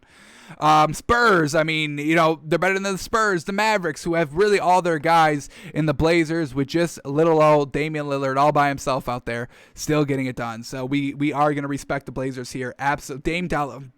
I can talk about Damian Lillard for probably an hour and a half straight. I can do just a show on Damian Lillard. He's so freaking impressive. One of the most consistently clutch players I think I've ever seen in a stretch of period. This not just this season alone, just going back to last year in the bubble as well. I mean, I don't know if there was. I can't recall the last time he wasn't clutch, honestly. So Blazers at number 8, mainly because of Damian Lillard, but the supporting cast so far is still getting it done too. All right, number 7 is no longer the Knicks, unfortunately. We'll see them kind of in the second half of the season and want to see them continue their great play. So let's see what they can do after the All-Star break, but we got to give it the new number 7 team to the Miami Heat. In the last week, they've been very, very good. Where are they at? They beat the Jazz and the Hawks and the Pelicans and then lost to the Hawks. They had, back-to-back meetings. So, that second in a back-to-back meeting against the same team, we don't kind of judge that too much because, a lot of people, they're making adjustments. We just saw you beat us. Now we got more momentum to go out and beat you. So we're not going to count that loss too heavy, but we will still count it. We are still taking that into consideration. But beating the Jazz, absolutely great win. Now that Jimmy Butler and Goran Dragic are finally playing together, that's all that matters. It doesn't really matter who else is in, who else is out, because we know Jimmy Butler and Goran Dragic will both get it done. They'll both step up their play a lot, making up for whoever they're missing, whoever's not doing good. Is it Tyler Hero that's still floundering? Is it somebody else that's out? They just had no Bam Adebayo last night and still won the game. So absolutely great job here by the Heat. We knew not to take, that whole thing seriously with no Jimmy Butler when he was out. That wasn't the real Heat team. So them losing game after game after game after game without Jimmy Butler, that wasn't affecting us. I mean, everybody in the media was going crazy about it, saying the Heat were trash and weren't going to make the playoffs. But we were like, y'all, just hold on. Wait till they get their mans back. Because, same thing with the Lakers. We can't take their losses right now at kind of, the gospel because they got no Anthony Davis. Take a breath, folks. You really can't single-handedly carry a team by yourself besides Damian Lillard. He's the only person ever in NBA history that could do that. But you're not going to win a ring. You're not going to win games consistently if you only have one superstar. So the Heat, they needed Jimmy Butler back. They needed Goran Dragic back. They have them back. They're winning games consistently. They just beat the Jazz, best team in the league. There it is. Well, not to us. We got them at number 2, but y'all know what I mean. So Heat at number 7. Love it. Alrighty, number 6 is going to be the Bucks. The Bucks. A little bit of a lucky win last night, but we'll still give it to them. Hey, Drew Holiday's back, and he's clutch, so maybe the Bucks can be a little bit better here in the back half of the season because they got that clutch gene back because nobody else is clutch on that team. Jeez. So in the last week, the Bucks have beaten the Grizzlies and the Clippers and lost against the Nuggets. So once again, losing against the Nuggets, not great. The three-point shooting, the great big shooters really beat this Bucks team. Nothing consistent. Now they did just get consistent with Drew Holiday. Now that he's back, that's kind of their best piece. They need him back. So we'll see what they can do at the back half of the season. But want to see this Bucks team be better, man. I want to see Giannis be better and more consistent and better defense and better help from their other Chris Middleton and Brook Lopez and Dante DiVincenzo. It's just so annoying not seeing all those players be consistent. Buzzer beater win over the Grizzlies last night, but they got beat against the Nuggets, so the Nuggets were the 6th seed, so we just kind of flopped them here. That brings us to our number 5 team, the Nuggets. Yes, sir, they've kind of gotten back on track here. They did kind of decently flounder for about a couple game stretch there, but they have kind of gotten it back. They've reeled it back in, and they're kind of back on track here. So in the last week, they went 4-0, absolutely fantastic, beating the Thunder, the Bulls, the Bucks, and the Pacers. So decent wins there. Thunder kind of, hit and miss. They're kind of 50-50 on a given night. Bulls still kind of slowly trending up. Bucks, still kind of high, maybe trending down a little bit. And the Pacers kind of just flatlining at mediocrity. So some decent wins there, but the Knicks did beat the Bucks straight up this week, so I got to put them higher.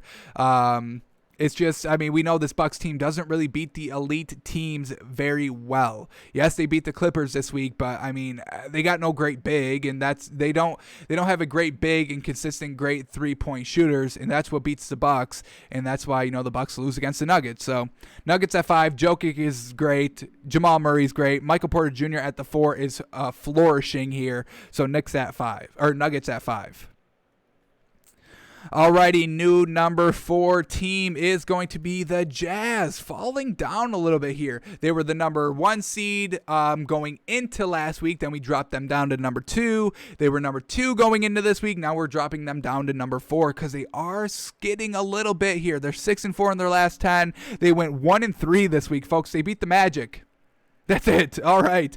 Then they lose against the Heat, the Pelicans, and the 76ers. Once again, you cannot be losing against all these teams consistently. If you lose against one here and there, that's fine. We got no problem with that. But to lose straight games against Heat, Pelicans, and the 76ers, not great looks there. So not closing out games. Just got to be a little bit better. I mean, they're deep. There's no reason for them to be losing against these teams. They're deeper than all these rosters. They're star players. Rudy Gobert, Donovan Mitchell. I mean, I would say that's better than Jimmy Butler and Goran Dragic a little bit. Jimmy Butler, Bam Adebayo. For the Pelicans, Zion Williamson, Brandon Ingram. I think I take Jamal Murray and Jokic over that. And then for the 76ers, I don't take that over Joel Embiid and Ben Simmons, but still. So the Jazz there dropping down a little bit. They need to definitely regroup at this All-Star break. They just got clowned at the draft show last night with nobody taking the Jazz players, so that should just be fueling their fire even more if it's not fueled already. But they are skidding a little bit here, losing games kind of at a consistent pace, which we haven't seen because they've only got kind of 9 losses up until this point. But yeah, they got to stop that skid, and until they do, they'll keep falling here. We'll keep bringing them down if they keep losing games, but let's see if they can kind of regroup in this All-Star break and get back on track. Alrighty, new number 3 team is going to be the 76ers. I think they move up. Well, they got 1 spot move up here. Yeah, 4 coming into this week. So 76ers now at number 3 this last week. They went 2-1, beating the Pacers and the Jazz, losing against the Cavs. Once again, I mean, when this lineup is fully at 100%, it's one of the most deadly lineups there is. Ben Simmons, Joel Embiid, the scorer down low, the scorer at the 3, and then Ben Simmons with the defense. Tobias Harris that can do both, defense and shoot the 3. That's what they need. And then Seth Curry, who's decent at the 3, and then Danny Green, who's a good defender, but needs to hit the 3 a little bit more consistently. But when they're all on, it just works. They got the outside shooting. They got the down low. They got the defense, everybody. I mean, Danny Green can play great defense. Tobias Harris can play great defense. Joel Embiid can play great defense. And Ben Simmons, that's all he does. That's all his game is defense. So they really are a complete starting lineup here. Little light on the bench on some nights, not every night. Shake Milton, we usually get good production from. Dwight Howard, has proven in stints that he can step it up as well. So 76ers, they're the number 1 seed in the East going into the All-Star break. Truly respect on that. Getting it done. Joel Embiid and Ben Simmons are proving that they can play together. Love it, absolutely. They're competing against the best teams, beating the best teams, and because of that, like we said, number 1 in the East. So number 3 team for the 76ers here. Love what they can do. They can be the number 1 seed in our power rankings, folks. They are that close. So love everything about this 76ers team, truly.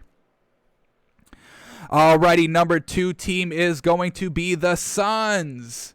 Absolutely fantastic. They just climbed their way up into the 2 seed in the West, so got to give them a ton of credit there. In the last week, they went 4-0, baby.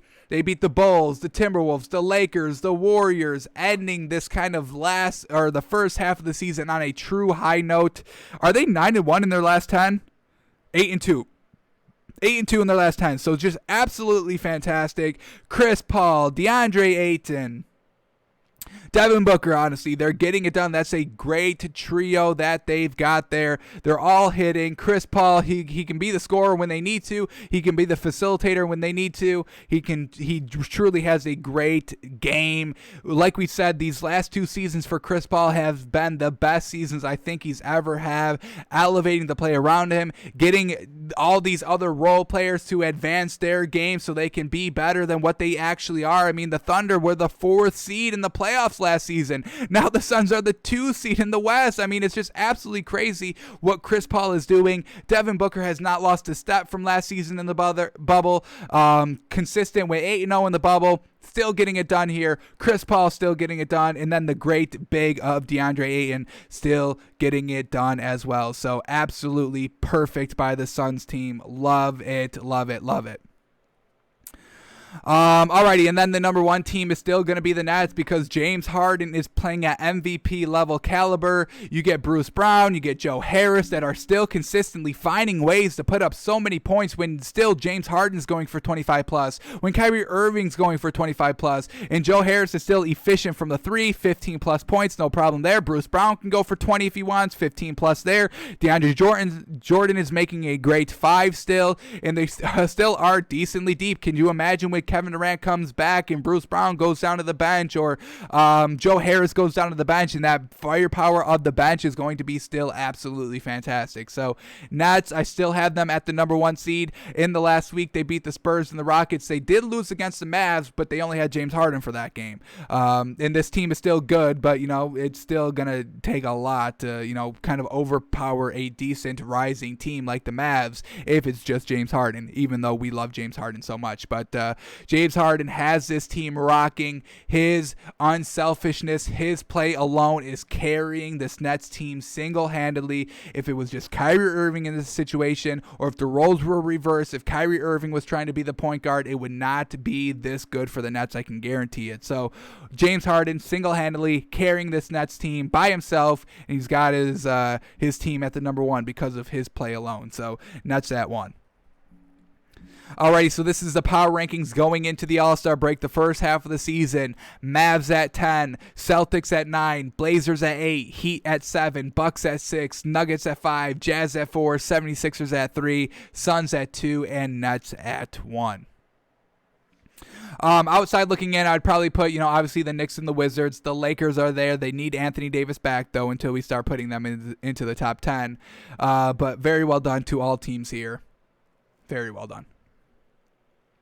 All right, now let's go to our final topic of today, our NFL draft prospect of today and of the day. And today's is Nick Bolton, linebacker from Missouri. Alrighty, 6'2", 232 linebacker. So we'll look at his stats, look at some film, and see how this man is looking. So here we go. 3 seasons at Missouri. Freshman season. What has he got? 22 tackles. All right, a little light there for 10 games. No picks, 1 sack, no pass defenses, no forced fumbles, no fumble recoveries. So a little bit of a mediocre game there. All right, then 2019, 103 tackles. Yes, sir, that's what we're talking about. 2 interceptions, 1 sack. All right, 7 pass defenses, 1 touchdown. All righty, getting it done. And then in 2020, what do we got? 95 tackles, 2 sacks, no picks, 5 pass defenses, 1 fumble recovery. So still kind of getting it done, and kind of the the turnover stats as well. So 2019, 2020, lots of tackles, decent turnovers. Not bad there. We'll take that. Now, it looks like he only got to 1 bowl game, not the greatest. We do kind of weigh bowl games heavy here, and it came his freshman season. So let's see what he did. 2018 bowl game against Oklahoma State. They lose. Oog. What do we got? 4 tackles and half a sack. That's all he did. Let's see how many points they gave up. 38 in a close game, giving up 21 points in the third quarter. So just a bad third quarter. Everything else is pretty good. Touchdown first quarter, touchdown second quarter, 3 points in the fourth quarter to kind of close it out. But that 21-point third quarter really hurt him. So not bad stats overall here. Nothing great, nothing bad. Just a little decent here by Nick Bolton. So not getting anywhere here with the stats, so we got to go to the film. So let's see what this man has. Here we go. The highlights of his career, and then we do have what he did for this season alone if we needed more film on this man. So let's see what we get. Nick Bolton, linebacker, here we go, of Missouri. Let's see what this man's got. Take some notes as we watch the highlights, see what this man can do. First play, there he is, highlighted perfectly. Tennessee on the goal line, and he comes all the way over and makes the big old hit. Yes, sir. Getting the ball down at the half-yard line. What goal? 2nd and goal, so 1 more down before they have to make that dreaded decision to take the points or cower out or to go for it at the half-yard line. But look at this man. The big old hit rocked him. Said, get down. You think you're scoring on me on the goal line? No. I know Oklahoma drills, baby. I'm coming. Bang! Bang! Yes, sir. Big ol' hit on the goal line. Love that. That's huge, folks. That will get you drafted alone. All right, next play up here. Once again, highlighted. It's a run play, reading, and then going and attacking in the backfield for a 2-yard loss, firing through that gap, reading the play. Once you recognize it, hit the hole at the point of attack. Bingo bango. Once again, Najee Harris, he doesn't escape either. Once again, kind of running toward away from his linebacking side. He's kind of right outside linebacker. They're running to the left. He's able to kind of fly down the line of scrimmage, find the hole, get unblocked, and just make the tackle a yard behind the line of scrimmage. I mean, him flying through those gaps. Yes, sir. This is absolutely magnificent play here. Going and attacking the ball. Attack the ball when you have the shot, when you have the opportunity, not breaking down and just trusting your instincts and making a huge play behind the line of scrimmage. So those, oh my God, these first three plays are absolutely fantastic. Goal line stand, running, bringing down the running backs in the backfield. Fantastic so far. Oh, and then he could play the zone well, folks. Yes, sir. Pick 6 for this man. A very bad thrown ball here. This is absolutely pathetic. And then he's just at the right place at the right time, just playing a little bit of zone on the left hash of the field. And then he just makes the play. Right place, right time. Great hands. He drops back into coverage, playing his zone. I mean, I don't know who he was going to on that pass. That's a garbage ball. Garbage ball thrown. Alrighty, next play up. Here we go. Yes, sir. Coverage sack here. He drops back in coverage, then sees it's a pass play, so he goes and attacks the quarterback, and he gets there, and that's fantastic. Now, there was kind of a lot of time for this quarterback to throw the ball. Let's kind of count it here. 1, 2, 3, 4. 4 seconds, maybe 4 solid seconds before the pass rush finally got there. But, I mean, very well done to recognize the play and just get there, and he brings them down. So we'll give him credit for the sack there. Yes, sir. Oh, yes. A pitch play here. Doesn't get fooled by it. Oh, my God. This man's got some great stick. As soon as he hits you, you are not going anywhere forward ever again. If you're going in any direction, it's going to be negative yards behind. You're going backward. So, great stick there. Hitting the hole. Great technique hitting the hole. He can hit the holes, folks. He's going to meet you in the hole. He's going to break up the play. He's going to attack the hole. It's just fantastic out here.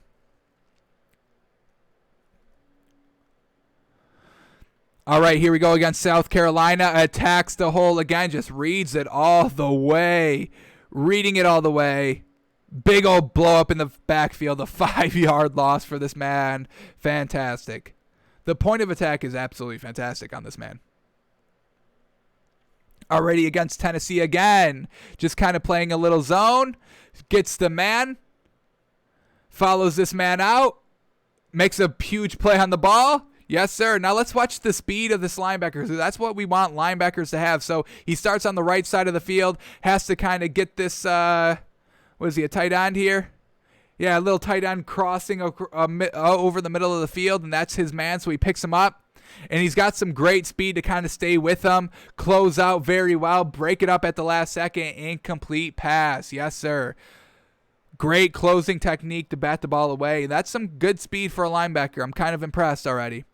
Alrighty, blitzing this time. Running back takes it.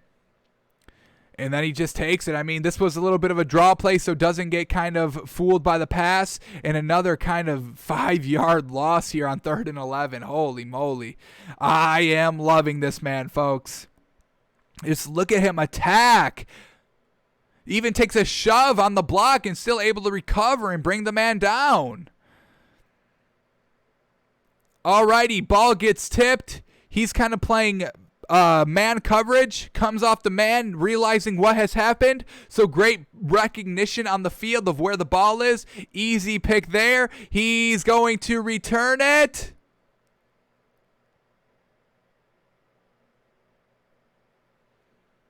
Touchdown. Is that him? I don't think that's him. Was he blocking somewhere? Oh, he was blocking. Oh, okay. He was blocking. He didn't pick it. All right. I was wondering. That wasn't looking like him. So he was just blocking somewhere. Where is he blocking? He comes back here. I don't really. Okay. I don't know why this is a highlight. All right. All right, we gotta skip this one. That's forget what you just saw here. I'm not really seeing anything. Maybe because he got the. Oh, did he force the tip ball? Let's watch this. He forced the tip. All right, that makes sense. All right, so let's redo this replay here. Here we go. Just coming in, blitzing in, getting his hand on the quarterback's arm, forcing the pick, forcing the touchdown, the pick six. So, yes, sir. Fantastically well done. He can get to the quarterback, folks. Yes, sir. True disruptor. True disruptor. I mean, look at him. I mean, did you see this block that this guy tries to have on him? Half-hearted block. Easy. All right, let's move on. Next highlight. Here we go. Blitzing the quarterback, brings him down. I mean, this man is great, folks. Just sheds the block at the right moment. Gets his hand on him, bring him down. Yes, sir. All righty. This guy's winning me over a little bit here. Okay, dropping back in coverage here. Ball just freaking comes off the wide receiver's hands. Can't make a clean catch, and he has, just the hands and the focus of the ball to get that pick. That's pretty good right there. Yes, sir. Nope. Running back beat the kind of the first wave of defenders, but you got linebackers barreling down, and that's still a 2-yard loss for a run. Yes, sir. And he's not going anywhere. He's a surefire tackle as well. Oh, man, look at him hit this hole again. Able to get in those holes where there's no lineman to block. He finds the open gaps every time and shoots those gaps and brings them down for another 5-yard loss. Shoots the gaps very well. Yes, sir. Decent. I mean, this man's got some great speed at the linebacker position. He can fire through those holes, no problem. Surefire tackle. He'll pick you off if you're throwing it not very well. He will make you throw those picks by, hitting your hand as you're throwing the ball because he's getting through the line quickly. You cannot block this man. He will shed those blocks. Alrighty, this man's winning us over. This is a solid pickup. Nick Bolton, linebacker from Missouri, has our seal, our stamp of approval here at Takes by Fans. Love it. Alrighty, before we close out the show, let's see if we get any breaking news while we were live in the last hour and a half. Anything good going on here? NBA fines Donovan Mitchell $25,000 and Rudy Gobert $20,000 for criticizing the refs. All right. Unfortunate for them. Hopefully they can stop the flounder. Stop the flounder in the back half of the season. We're getting nothing here, looks like. Unfortunate. Alrighty. So with that being said, Blake Griffin has agreed to a contract buyout with the Pistons and will become an unrestricted free agent. We've been kind of waiting on Blake Griffin news. They haven't been playing him because they've been shopping him around. They're finally buying him out, so now he's free to go wherever he wants. So where can Blake Griffin go? Hopefully no good team, because I do not think he's that good, folks. He's floundering. He's not being a big. He hasn't dunked in 2 years. He's taking unnecessary threes. He's taking like 6 threes a game. I don't think it's going to be a good pickup, but we'll see where he goes. Alrighty, I think that's going to be it. Is that it? Report, the Celtics have expressed interest in signing Blake Griffin. Can't be any worse. That's not bad. Okay. Blake Griffin to the Celtics, kind of a Marcus Smart role, a decent big there, kind of to play the 4, helping out, maybe Daniel Tice down low. But if he starts taking those threes with the Celtics, that's not going to work, because we just got Kemba Walker to stop taking 12 to 15, carrying that down to 6. Blake Griffin cannot be taking as many threes as Jason Tatum and Kemba Walker. That needs to stop. So that will be kind of a rude awakening for Blake Griffin there. Alrighty, I think that's it for us. Alrighty, that's it. That's all the breaking news. Blake Griffin, contract bought out. Alrighty, that's going to do it for us today. Thanks for tuning in. Thanks for watching. We're back tomorrow, live noon Eastern. What do we got tomorrow? Day 20 of our NFL Draft Prospect Countdown. Can't break down the NBA, so we'll try to fill some time.